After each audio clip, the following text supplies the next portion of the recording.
দেখতে দেখতে পেরিয়ে গেল ৩৫ বছর। নাট্যপ্রেমীদের ভালোবাসায় আর তরুণ প্রজন্মের উৎসাহে সাফল্যের সোপানে দাঁড়িয়ে অশোকনগর নাট্য আনন আয়োজন করল এক নাট্যোৎসবের। অশোকনগর নাট্য আননের ৩৫ বছর পূর্তি। সেই উপলক্ষেই ১০ এবং ১১ জানুয়ারি নাট্যোৎসবের আয়োজন। একাডেমি অফ ফাইন আর্টসে মঞ্চস্থ হবে উৎপল দত্তর দিল্লি চলো, উজ্জ্বল চট্টোপাধ্যায়ের গল্পে জানেই, চন্দন সেনের যুগনায়ক, সুদীপ্ত ভৌমিকের মেঘনাদ। চন্দন সেনের নির্দেশনায় এই নাটকগুলিতে অভিনয় করবেন মেঘনাদ ভট্টাচার্য, শান্তিলাল মুখোপাধ্যায়, ঋতব্রত মুখোপাধ্যায়, পঞ্চানন বন্দ্যোপাধ্যায়। প্রত্যেকের বাড়িতেই ৩৫ বছরের ছেলে আছে বা মেয়ে আছে। তাদের বড় করে তুলতে গেলে যে কঠিন পরিশ্রমের মধ্যে দিয়ে যেতে হয় বাবা মাকে, আমাদের থিয়েটারের দলকে সেই পরিশ্রমের মধ্যে দিয়ে যেতে হয়েছে। ৩৫ বছরে আমরা ৩৫টার বেশি পূর্ণাঙ্গ নাটক করেছি, অন্তত গোটা ২০ ছোট নাটক করেছি, মানে স্বল্প দৈর্ঘ্যের নাটক করতে পেরেছি। দর্শকের সাড়া মোটামুটি ভালোই এখনো পর্যন্ত।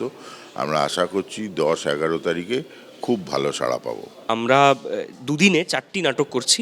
মূলত আমাদের আনন্দের সময় ৩৫ বছরের জন্মদিন এবং একসাথে হৈ হৈ করে নাটকের কাজ করা। মানুষের কাছে অসীম কৃতজ্ঞতা যে তারা কিন্তু নাটক দেখে বেরিয়ে প্রচুর মানুষকে বলেন। এই যে ওয়ার্ড অফ মাউথের পাবলিসিটিটা, এইটাই আমাদের কাছে আসল।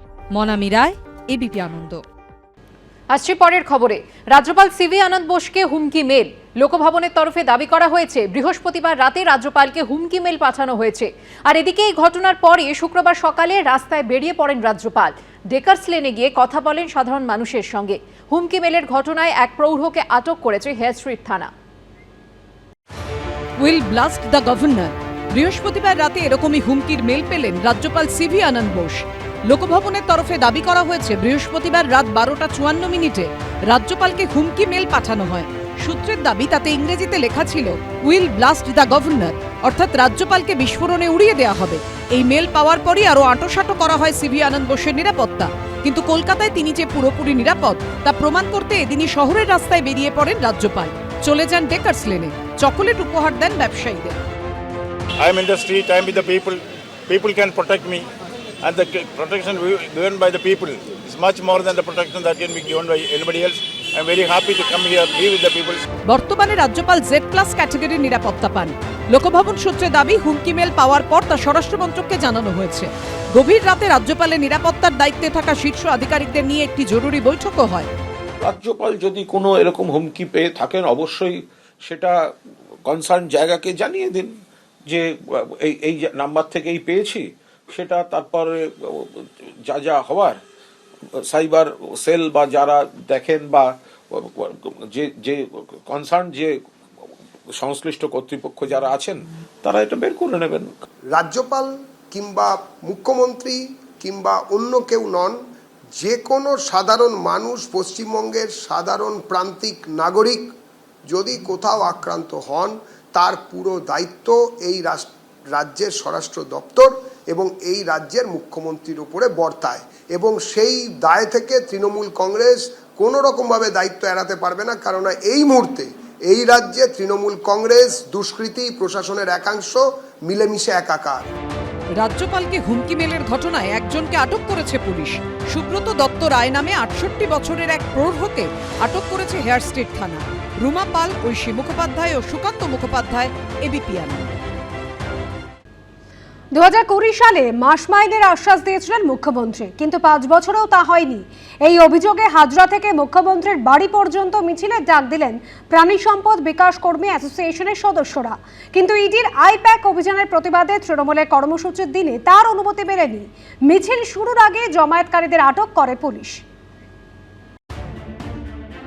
আইপ্যাকের কর্ণধার প্রতীক জৈনের বাড়ি ও অফিসে ইডির তল্লাশির প্রতিবাদে এদিন পথে নেমেছে তৃণমূল।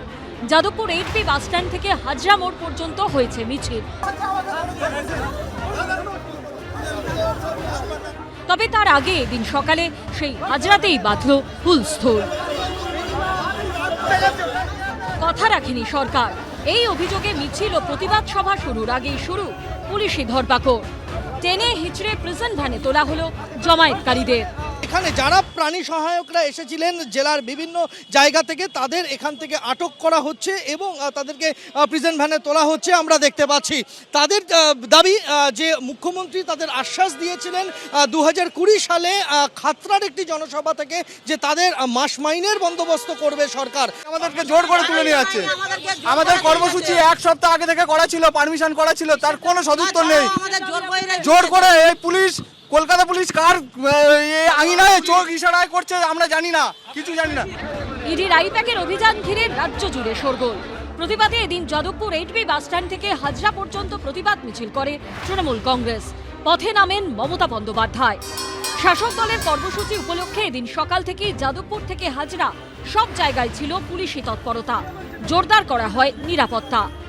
অন্যদিকে এদিনই হাজরা থেকে কালীঘাটে মুখ্যমন্ত্রীর বাড়ির সামনে পর্যন্ত মিছিলের ডাক দেয় প্রাণী সম্পদ বিকাশ কর্মী অ্যাসোসিয়েশন, যদিও মিছিলের অনুমতি দেয়নি পুলিশ। এদিন সকালে যখন হাজরা মোড়ে তৃণমূল কংগ্রেসের মেগা জনসভার প্রস্তুতি চলছিল, তখন সেখানে হাজির হন প্রাণী সম্পদ বিকাশ দপ্তরের প্রাণী সহায়ক কর্মীরা। 2020 সালে খাদড়ার জনসভায় রাজ্যের মাননীয় মুখ্যমন্ত্রী তিনি বলেছিলেন যে ওদের একটা মাস মাইনে করে দেওয়া হোক। সেই প্রতিশ্রুতি আজও পর্যন্ত বাস্তবায়িত হয়নি। মাসিক উৎসাহ ভাতা দেওয়া হয় 5,500 টাকা। পুলিশ বলছে এখানে তোমাদের কোনো রকম কোনো ডেপুটেশন কিছু দিতে দেবো না, এখানে দাঁড়াতে দেবো না। বলছে এখানে একটা সভা রয়েছে। ঘটনাকে ঘিরে শুরু হয়েছে রাজনৈতিক তরজা। তারা আন্দোলন করেছেন এই বিশ্বাস নিয়ে যে রাজ্য সরকার তাদের কথা শুনবেন, তাদের আন্দোলনের কিছুটা হলেও অন্তত মান্যতা থাকবে, তারা সেই আন্দোলনের মর্যাদা পাবেন। রাজ্যের এই আন্দোলনকারীদের এবারে ভাবতে হবে যে তৃণমূলের বিরুদ্ধে আন্দোলন করে কোনো লাভ নেই, একমাত্র পুলিশের ধাক্কা খাওয়া ছাড়া। একমাত্র আন্দোলন হচ্ছে তৃণমূলকে সরানোর আন্দোলন। মুখ্যমন্ত্রীর বাড়িটা তো স্পেশাল সিকিউরিটি জোনের মধ্যে পড়ে, এটা খুব স্বাভাবিক। মুখ্যমন্ত্রী Z+ ক্যাটাগরি নিরাপত্তা প্রাপ্ত, স্বাভাবিকভাবেই পুলিশ আটকেছে প্রোটোকল অনুযায়ী। প্রাণী সম্পদ দপ্তরের জন্য যে ন্যায্য বরাদ্দ টাকা, সেটা 2022 সাল থেকে পেন্ডিং আটকে রেখেছে কেন্দ্রীয় সরকার। মমতা বন্দ্যোপাধ্যায় তো তাদের পাশে থাকার বার্তা দিয়েছেন, আমরা চাই তাদের পাশে থাকতে। এই অসভ্য বর্বর বিজেপি সরকার তারা যদি ফান্ড অ্যালোকেশনটা করে দিত, তাহলে আজকে এই দিনটা দেখতে হতো। এদিন কর্মসূচি শুরুর আগেই জমায়েতকারীদের আটক করে পুলিশ। সন্দীপ সরকারের রিপোর্ট, ABP আনন্দ, কলকাতা। পাহাড়ি রাস্তায় নিয়ন্ত্রণ হারিয়ে গভীর খাদে পড়ল বেসরকারি বাস। হিমাচলের সিরমৌরে পথ দুর্ঘটনায় মৃত্যু হলো অন্তত 14 জনের। দুর্ঘটনায় আহতের সংখ্যা 35। গতকাল নিয়ন্ত্রণ হারিয়ে প্রায় 100 মিটার গভীর খাদে পড়ে যায় বাসটি। সেই সময় বাসে অন্তত 66 জন যাত্রী ছিলেন। পুলিশ প্রশাসনের পাশাপাশি উদ্ধার কাজে হাত লাগান স্থানীয় বাসিন্দারাও। ঘটনায় শোক প্রকাশ করেছেন রাষ্ট্রপতি দ্রৌপদী মুর্মু, প্রধানমন্ত্রী নরেন্দ্র মোদী।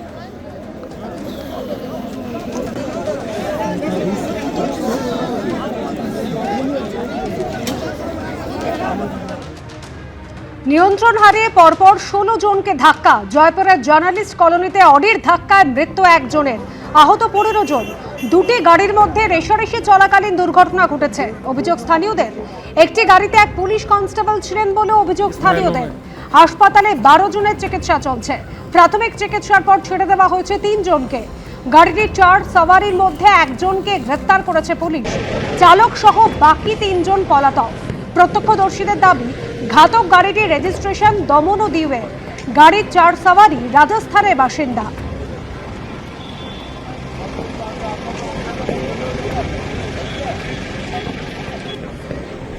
ABP আনন্দ, এগিয়ে থাকে, এগিয়ে রাখে।